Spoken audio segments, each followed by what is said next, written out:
milline peaks olema see korstna viimistlus. Korstna viimistlus kas nii hoone sees kui ka hoone väljas.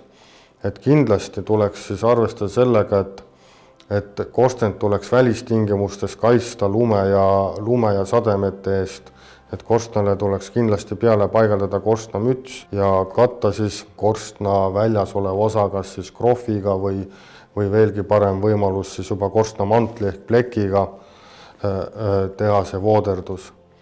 Väga oluline on korstna paigalduse juures jälgida ka ruumis sees, et oleks tagatud korstna ohutuskujad, kui me hakkame teda viimistlema. Et iga korstna tootja annab meile ette alati korstna kauguse põlevmaterjalist, mida ilmtingimata tuleb siis korstna paigaldusel jälgida, et tagada siis tuleohutu paigaldus ja samamoodi on siis see ka viimistlusega. Kui juba paigaldus juurde saame, siis peab ette arvestama ka seda, mismoodi seda korstant tulevikus hooldama hakatakse, et mismoodi on tagatud selle korstna puhastamine nii katusel kui ka ruumis sees, et oleks ruumis sees vajalikud puhastusluugid, katusel kindlasti ligipääs korstnapühkijal korstna otsa nii redelite kui käiguteede näol, et ilma nendeta kahjuks korstnapühkija oma tööd teha ei saa ja tööohutusnõuded ka seda ei luba.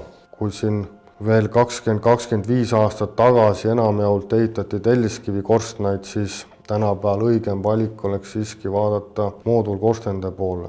Esiteks juba sellepärast, et tänapäeva kütteseadmed on valmistatud väga ökonoomsed, see tähendab seda, et nende suitsugaaside väljundtemperatuurid on väga madalad ja kui meil on nüüd tegemist telliskivi korstnaga ja sinna tekib kondensaat, siis üle 2-3 aasta kindlasti ilma hülsistamata see telliskivi korsten kondensaadile vastu ei pea ja hakkab väga kiiresti lagunema.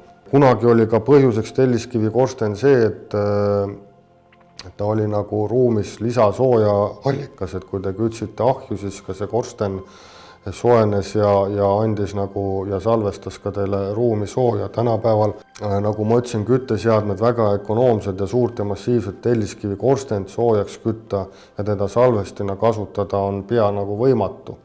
Et tänapäeval siiski on korsten suitsugaaside välisõhku juhtimiseks ja lisasooja allikana ta nagu ei tööta.